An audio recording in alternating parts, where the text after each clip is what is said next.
নেত্রকোনা জেলার মদনপুরে হযরত শাহ সুলতান কমরউদ্দিন রুমি রহমতুল্লাহি আলাইহির উনার মাজার শরীফ। আজকে আমার এই ভিডিওতে যতটুকু সম্ভব ততটুকু আমি তুলে ধরার চেষ্টা করলাম শাহ সুলতান রুমি রহমতুল্লাহি আলাইহির জীবন কাহিনী এবং মাজার শরীফের ইতিহাস। হযরত শাহ সুলতান কমরউদ্দিন রুমি রহমতুল্লাহি আলাইহির জন্মস্থান ও জীবন সম্পর্কে স্পষ্ট ঐতিহাসিক তথ্য না পাওয়া গেলেও ধারণা করা হয় যে তিনি 1100 বা 1200 শতাব্দীতে ফারস্য বা মধ্য এশিয়া থেকে বাংলায় আসেন। তিনি মূলত ছিলেন আল্লাহ তাআলার একজন ওলি, আধ্যাত্মিক ব্যক্তিত্ব এবং সুফি তরিকার অনুসারী। তবে ইতিহাস থেকে ওনার বিষয়ে যতটুকু জানা যায় তার ভিতরে কিন্তু অনেক দ্বিমত রয়েছে। দ্বিমতের মধ্যে কিন্তু অনেক কিছু একটু চেঞ্জ হয়। তবে তিনি যে আল্লাহ তাআলার একজন খাস ওলি ছিলেন তা নিয়ে কারোর ভিতরে কোনো দ্বিমত নাই। বর্তমানে যে জায়গাটা আমাদের কারো রয়েছে এই জায়গাটা সামনে একটু লেয়া আছে, দেখেন মানব শিরনি আদায়ের স্থান। একটু ভিতরে প্রবেশ করতে লক্ষ্য করে দেখলাম এনে একটা গ্রিল করে একটা রুম দেওয়া আছে। এই রুমের ভিতরে কিন্তু খাসি মুরগা মানে যে যেটা মানত করে দান করে এই জায়গা তুলে করে বন্ধ করে রাখা হয়। এখন যে ফটটা দেখতেছেন এই ফটটা হইতেছে মাজার শরীফের প্রবেশ করার লাগে মেন যে ফটটা, এই ফটটা হইতেছে এটা। এই মেন ফটের ডাইনে ভাবে আপনি যদি একটু তাকায় দেবেন তাহলে দেখবেন অসংখ্য কবর কিন্তু এই জায়গা দেওয়া হয়েছে। এই রাস্তাটাতে কিছুক্ষণ আটকে যাওয়ার পরে কিন্তু আপনার সামনে মেন যে মাজার শরীফ, এই মাজার শরীফটা কিন্তু আপনি দেখতে পারবেন আপনার চোখের সামনে পড়বো।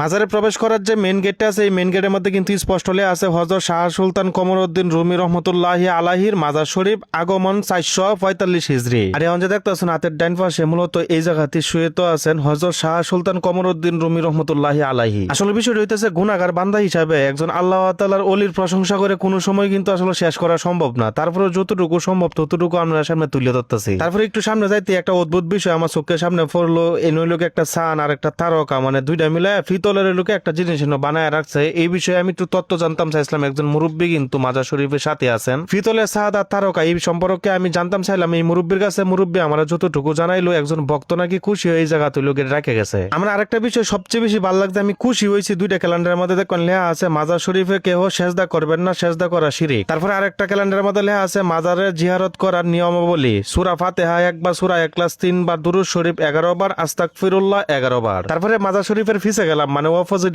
সাইডে গেলাম। যাওয়ার পরে দেখলাম যে কয়েকটা তাবু আছে, মানে দুইটা তাবু আছে, তাছাড়া একটা মাদ্রাসাও আছে। আর এই তাবুর মধ্যে কিন্তু আসলে ভক্তবিন্দুরা বলি তাই শুনছি। এখন থেকে মাজার শরীফ থেকে আমি বাইরে যেতেছি আস্তে আস্তে। যে মেন যে রাস্তাটা আছে মাজার শরীফের প্রবেশ করার এই মেন রাস্তাতে আমি বাইরে যেতেছি গিয়া। আমি ভালো করে জানি আমার বিষয়ে আপনারা অনেকের একটা মনের মধ্যে প্রশ্ন থাকিয়ে গেছে আছে, আপনারা কষ্ট করে প্রশ্নটা করার লাগবে না। আপনারা প্রশ্নের উত্তর আমি আগে ভাগে দিয়ে দিতেছি। মূলত বিষয়টা হইতেছে মদনপুর একটা ইফতার পার্টি আছেন, ওই জায়গাতে আমার দাওয়াত আছেন। যখন ইফতার পার্টির মধ্যে যাই তখন হযরত শাহ সুলতান কমরউদ্দিন রুমি রহমতুল্লাহ আলাই উনার মাজারে একটু জিয়ারত করে গেলাম। আচ্ছা, যেহেতু ইফতার পার্টির কথা কয়ে আলছি তাহলে ইফতার পার্টিটা খেলাধুলো এটাও কয়ে লাই। মিক্স ভিউ নামে যে পেজটা আছে ওই পেজের যে ওনার আছে নাইম ভাই, ওই নাইম ভাই হইতেছে ইফতার পার্টিটা দিছেন। নাইম ভাইয়ের মিক্স ভিউ পেজটা কিন্তু আমি মেনশনে দিতেছি, সবাই একটু ফলো দিলেন যে তারা কিন্তু লোকটি ভালো মানুষ। ভাইরে ভাই আমার সবচেয়ে বেশি ভালো লাগছে হযরত শাহ সুলতান কমরউদ্দিন রুমি রহমতুল্লাহ আলাইহি উনার নামে কিন্তু কেন্দ্রীয় একটা জামিয়া মসজিদও কিন্তু এই জায়গা বানানো হয়েছে। আপনারা যারা এই মসজিদে নামাজ আদায় করছেন আপনারা কিন্তু জানেন এই মসজিদটা কতটা সুন্দর। আমি আর আগে কিন্তু এই মসজিদে নামাজ আদায় করছি না, এই মসজিদের সামনেও গেছি না, এই মাজারেও কিন্তু আমি গেছি না, যার কারণে কিন্তু আমি আর আগে অবগত আসলাম না। কালকে